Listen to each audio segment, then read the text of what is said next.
अपनी मौत को पल पल बुला रहे हैं हम।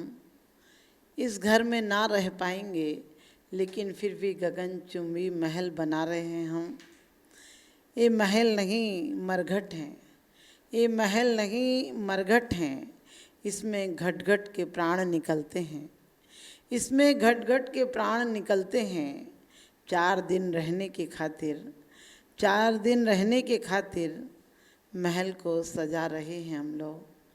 4 दिन रहने की खातिर महलों को सजा रहे हैं हम लोग।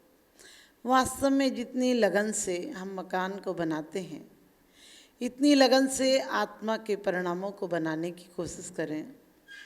जितना खर्च हम इस तन की सेवा में करते हैं, जितना खर्च, जितनी समय की वृद्धि कहें, समय का खर्च अपव्यय कहें, हम परिवार जनों के लिए करते हैं, जितना संबंधियों के लिए करते हैं, जितना सम्मान के लिए करते हैं, काश इतना स्वाभिमान के लिए कर लेते हैं।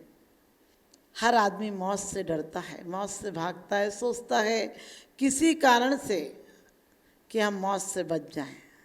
और मौत से बचने के लिए या मौत के आगे कुछ करने के लिए हम बहुत सारे इंतजाम कर रहे हैं, लेकिन परमात्मा ने इतनी सुंदर जिंदगी दी है, उसके लिए हम कुछ नहीं कर रहे हैं। उसके लिए रोज़ मौत से बदतर जिंदगी जी रहे हैं, रोज़ से बदतर हालत हो जा रही है हमारी। लोग कहते हैं बच्चे का जन्म होता है, हमने कही तुम जन्म होने कहाँ देते हो, उसकी मौत तैयार कर देते हो, उस पर आकांक्षाओं की कवर में उसे डाल देते हो, उस पर लालसाओं का कवर उड़ा देते हो, उसे कफन उड़ा देते हो, उसे जीवन में जीने नहीं देते हो, उसे जीने का आनंद नहीं लेने देते हो। और जो जीने का आनंद नहीं ले पाया वो जी कर भी मर रहा है।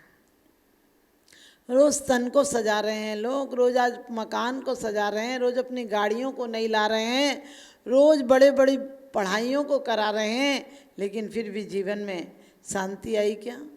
जिनके जीवन में शांति आ जाती है वो मौत को भी वरदान बना देते हैं, वो मौत को भी सुंदर श्रृंगार करा देते हैं, वो मौत से भी पार चले जाते हैं, वो मौत के बाद भी अमर हो जाते हैं। उनकी मूर्तियाँ, उनका नाम यहाँ परमात्मा के नाम पर दुनिया लेती है, उनका नाम लेने वाला यहाँ पुण्यात्मा कहलाता है। बाकी दौलत कमा कर तो बड़े बड़े सम्राट, बड़े बड़े बादशाह मर जाते हैं, लड़ते लड़ते मर जाते हैं वो भी। तुम भी क्या लड़ते लड़ते नहीं मर रहे हो? कभी कोर्ट केस लड़ रहे हो, कभी परिवार से लड़ रहे हो, कभी पत्नी से लड़ रहे हो, कभी भाई से लड़ रहे हो, कभी जगह के लिए लड़ रहे हो, कहीं पद के लिए लड़ रहे हो, कहीं प्रतिष्ठा के लिए लड़ रहे हो, कहीं अपने स्वार्थों के लिए लड़ रहे हो। तुम्हारे अनेक प्रकार के स्वार्थ हैं जिनके लिए तुम लड़ लड़ कर मर जाते हो, आखिर हाथ कुछ नहीं लगता है। हमारे जीवन में भी ऐसा ही हो रहा है। हमारे जीवन में हम एक तरफ तो भगवान का नाम लेते हैं, दूसरी तरफ बेकार के काम करते हैं। बेकार के काम का मतलब है जीवन को सता रहे हैं, जीवन को सड़ा रहे हैं। जीवन इससे बद से बदतर हो गया। मकान के नाम पर बहुत बहुत कुछ आपने बड़े बड़े गगनचुंबी महल बनाए हैं, लेकिन अपनी आत्मा का महल बनाने की सोची, अपनी आत्मा का महल को ऊंचा उठाने की सोची। कभी आपने विचार किया कि मृत्यु तो एक वरदान भी है, श्राप भी है। रागी के यहाँ आती है तो श्राप है, रागी तड़प तड़प कर मरता है, कहता है बचा लो बचा लो बचा लो। मौत से आपको कोई बचा नहीं पाता है। जब भी मौत आती है तो आदमी हॉस्पिटल भागता है, जादू टोनों के पास भी भागता है, लेकिन कहते हैं बहु मंत्र तंत्र बहु होई, मरते न बचावे कोई। चाहे फौजी फदारी हजारों खड़े, चाहे महल किले में भी बंद करो, चाहे जंतर मंतर लाखों करो, चाहे फौजी फदारी हजारों खड़े, चाहे महल किले में भी बंद करो, चाहे जंतर मंतर लाखों करो, मौत टाले किसी से भी टलती नहीं, मौत टाले किसी से भी टलती नहीं।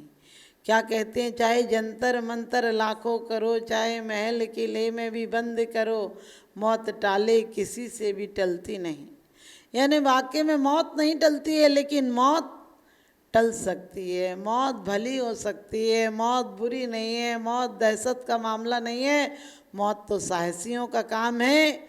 मंसूर को मौत दी गई, मंसूर को कोई फर्क नहीं पड़ा, बल्कि कोड़े मारे गए, क्योंकि इतना सा तो गुनाह था कि वो कहता था कि मैं जो हूँ वो परमात्मा है, मैं जो हूँ वो अल्लाह है, मैं जो हूँ वह खुदा है, इतना तो कहता था। कहते हैं जो दुनिया में सबसे जुदा हो गया वो दुनिया में रहकर खुदा हो गया। खुदा का मतलब वो खुदा नहीं जिसे आप कहते हो, खुदा का मतलब खुद को जान लेना, खुद का एहसास हो जाना। परमात्मा का मतलब परम आत्मा को प्राप्त कर लेना। ईश्वर का मतलब है ईश हो जाना, उसको प्राप्त कर लेना, ईश्वर शक्ति को। राम का मतलब है हराम को छोड़ देना। बुद्ध का मतलब है बुद्धू पने को छोड़ देना। कि हर परमात्मा का नाम तो अच्छा है। कहते हैं गुरुद्वारा कहता है गुरु के द्वार पर चले जाओ, जिस द्वार पर गुरु गए उसके रास्ते पर तुम बढ़ जाओ। मस्जिद कहती है मन की जिद्द को छोड़ दो, मंदिर कहता है मन के अंदर चले जाओ। गिरजा कहती है गिर जा, तू वहाँ जाकर गिर जा, छोड़ दे अपने अहंकार सारे, छोड़ दे ममत्व अपने सारे। लेकिन कहाँ जाता है कौन आज तक गिरजा मंदिरों में? झूठे जाते हैं, अपने लेबल लगा कर जाते हैं। जिस प्रकार के शराब की बोतलें, शराब तो वही रहती है लेकिन लेबल बदल जाने के कारण आप अधिक पैसे दे आते हो। इसी प्रकार से आत्मा तो सबके अंदर एक सी होती है, लेकिन हम हैं लेवल बदलते रहते हैं। हिंदू हैं, मुसलमान हैं, सिख हैं, ईसाई हैं, पारसी हैं, जैन हैं, सब लेवल लगा कर फिर रहे हैं। अंदर कोई नहीं झांक रहा है। अंदर सचमुच बाहर चकाचौंध है, अंदर घोर अंधेरा है। और मरते आदमी से उसकी वेदना पूछो तो बस एक ही वेदना है उसको, मरने की वेदना नहीं है। इतना समय खाली गया इसकी बहुत वेदना है। मैं कुछ नहीं कर पाया इसकी वेदना है। क्योंकि कहते जिनकी खातिर तू जग में जलता वो ही चिता जलाते हैं, जिन पर रक्त बहाया जल सम वो ही जल में बहाते हैं। क्या कहते हैं कि जिनकी चिंता में तू जलता, अपने बच्चों की चिंता में आप दूसरों से ईर्ष्या करते हैं, दूसरों से जलते हैं, लेकिन वो बच्चे आपको मरघट पर जला कर आते हैं। जीते जी तुमने दिल को जलाया उनके पीछे, और वो तुम्हारी देह को भी जला कर आ जाते हैं, तुम्हारे अस्तित्व को समाप्त करके आ जाते हैं, तुम्हें शमशान में पहुंचा कर आ जाते हैं जहाँ तुम्हारी शानें समाप्त हो जाती हैं। फिर भी तुम उन बच्चों की मंगल कामना करते हो। अरे जीवन में अपने आप के शुभ से बड़ा कोई शुभ नहीं है। जीवन में आत्म परिणामों को उत्थान करने से बड़ा कोई उत्थान नहीं है। महल बनाना है तो मन का महल सुंदर बनाओ। मन के महलों में मन के महल में कसाई का कचरा मत आने दो। मन के महल में पापों की दरार मत आने दो। मन के मंदिर में व्यसन वासनाओं के जीव जंतु मत आने दो। ईर्षा जलन मत आने दो। अपने बच्चों को सिखाना है तो किसी पर दया परोपकार करना सिखाओ, अहंकार मत सिखाओ। अहंकार क्या करता है? जीवन भर तड़पाता है कि मैं किसी से बड़ा हो जाऊं, मैं कुछ हो जाऊं, और जीवन भर तुम चिंता करते करते मर जाते हो। एक दिन तुम्हारी चिता जल जाती है और चिता जलाने वाले आकर वापस घर में ऐसे हो जाते हैं जैसे कुछ हुआ ही नहीं। 1 घंटे बाद सब नॉर्मल हो जाते हैं, पता ही नहीं चलता है कि इसके लिए रो रहे थे तुम, उसके लिए रो रहे थे या खुद के लिए रो रहे थे, पता ही नहीं चलता है। जिसके लिए रो रहे थे उसको कभी तुमने सत्पाथ नहीं दिखाया, उसके लिए तुमने कभी जीवन में संयम के मार्ग पर आगे चलना नहीं सिखाया। एक बुढ़ा बाप भी मर रहा था। बुढ़ा है तो मरेगा, बुढ़े के अलावा क्या करेगा? बुढ़े के आगे कोई रास्ता नहीं है। बच्चा भविष्य की सोचता है, जवान जवानी की सोचता है, लेकिन जवान को आपने कभी बुढ़ापे के बारे में सोचते हुए नहीं देखा। हमारे महापुरुषों पर एक एक घटना घटी, एक एक मौत देखी। बुद्ध ने एक मौत देखी और संसार छूट गया। पार्श्वनाथ ने एक मौत देखी और संसार से परिवर्तन हो गया। हमारे कई तीर्थंकरों ने एक बाल सफ़ेद देखा और बैराग हो गया। तुम्हारे सारे बाल सफ़ेद हो जाएं तो तुम काले कर लेते हो, इतने बेईमान हो। तुम्हारी आंखों से दिखना बंद हो जाए तो तुम चश्मा लगा लेते हो, तुम्हारे दांत गिर जाएं, ये मौत के आमंत्रण पत्र हैं, मौत की सूचनाएं हैं।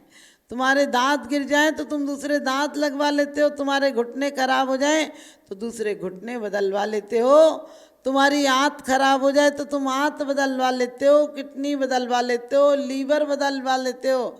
लेकिन भव को बदलने के उपाय भी करो। भव को बदलने का, यहाँ सब कुछ बदलवा लोगे लेकिन भव पैसे से नहीं बदला जाएगा, भव किसी डॉक्टर से नहीं बदला जाएगा, भव तो भावनाओं से बदला जाएगा। और जो जवानी में अपनी भावनाओं को नहीं बदल पाया वो बुढ़ापे में मात्र कोरी कल्पना है, उसे कोई नहीं बचा सकता है। उसे परमात्मा भी साक्षात आ जाए तो उसे नहीं बचा सकता है। और ऐसी प्रकार से एक बुढ़ा था, बूढ़ा होगा तो मरेगा, बूढ़े के अलावा आगे कोई रास्ता नहीं, उसके सारे रास्ते बंद होगा, एकमात्र मौत आएगी और ले जाएगी उसे। मौत जरूर आएगी, मौत सबके घर आती है, गरीब के घर आती है, अमीर के घर आती है, साधु के घर आती है, श्रावक के घर आती है, मौत कसाई के यहाँ आती है, मौत त्यागी के यहाँ आती है। लेकिन जो मौत को मौत समझ लेता है वो मौत पर विजय प्राप्त कर लेता है। उसे जीवन भर पता होता है कि एक दिन मेरा मौत ही पड़ाव है, मेरा मौत ही सच्चा साथी है, मौत को वो निर्वाण में बदल देता है। बाकी रागी तो रो रो कर जिंदगी काट देता है। इसी प्रकार से एक बुढ़ा मर रहा था, बूढ़ा पड़ा हुआ था, बोल नहीं पा रहा था, खांस रहा था, दर्द से कराह रहा था, लेकिन अचानक कुछ बोलने की कोशिश कर रहा था, बाबा झाझा। बरामदे में पड़ा था। आपको पता है महलों से आप बरामदों तक चले आते हैं और बरामदों से कब्रों तक जाते हैं। बस यही तुम्हारे जीवन की यात्रा है। तुम पलने से कब्र तक की यात्रा, तुम्हारी सारी यात्रा समाप्त हो जाती है। गोदी होती है, फिर पलना आता है और फिर खटिया आती है और सच पूछो शमशान की अर्थी आती है। और एक दिन लोग राम नाम सत्य है और सत्य बोले गत्य है। जिनने कभी सत्य नहीं सुनाया, सत्य समझा नहीं, वो सत्य क्या सुनाएंगे। सत्य तो जब सुना जाएगा जब अंतर में सुनने वाला रहेगा। तो उसी प्रकार से बुढ़ा कुछ बोल रहा था, बाबा झाझा बोल रहा था। बच्चों ने कहा कुछ बोल रहे हैं, लगता है कुछ बक्सा बताना चाह रहा है। आपको भी बाबा कोई बोले तो आपको बक्सा समझ में आएगा, आपको बेदी समझ में नहीं आएगी। वो भी कुछ बोल रहा था। लोगों ने कहा बाबूजी कुछ बोलना चाह रहे, कोई बक्सा बताना चाह रहे। दो लड़के थे, दोनों ने आपस में देखा, उनने कहा बोलो डॉक्टर साहब बक्सा बताना चाहते हैं, कितने में बता देंगे। डॉक्टर ने मौके का फ़ायदा देखा और कहने लगे 2 लाख रुपए लगेंगे। दोनों बच्चों ने 1-1 लाख रुपया दिया और कहने लगे पिताजी एक बक्सा बता देंगे। इन्हें बहुत जीवन भर धन धन धन धन किया है और अब इनका निधन होने जा रहा है, कोई धन पूछ लो इनसे। और कहते हैं जैसे ही उन्होंने कहा कि बाबूजी बताइए कौन सा बक्सा बता रहे हैं, और बाबूजी को इंजेक्शन लगा, बाबूजी को थोड़ी ताकत आई और कहने लगे बकरी झाड़ू खा रही है। आप समझ गए, बरामदे में पड़े थे, बाहर दुकान थी, उन्हें वो बकरी का झाड़ू खाना दिख रहा था। बेटों ने माथा ठोक लिया कि इतनी सी बात के लिए तुमने 2 लाख रुपए मेरे लगवा दिए। और आप समझ गए बाप तो मर गया, बेटा बात तक कोसता रहा, इतना छोड़ गया था, इसका धन्यवाद बाप को नहीं दिया, लेकिन लास्ट के 2 लाख रुपये लगा दिए। इसका बहुत दुख हुआ। हमारे और आपके साथ भी यही होगा। बकरी झाड़ू खा रही के अलावा हम क्या बोलते हैं, बेकार की बातें।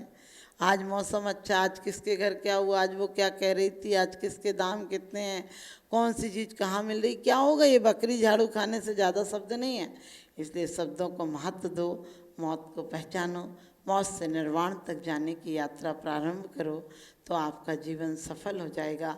आप सबका मौत वरदान बने, मौत आपके जीवन में आए लेकिन सम्मान के साथ आपको स्वर्ग और मोक्ष ले जाए, ऐसी शुभकामना करो। हमारा शुभाशीष।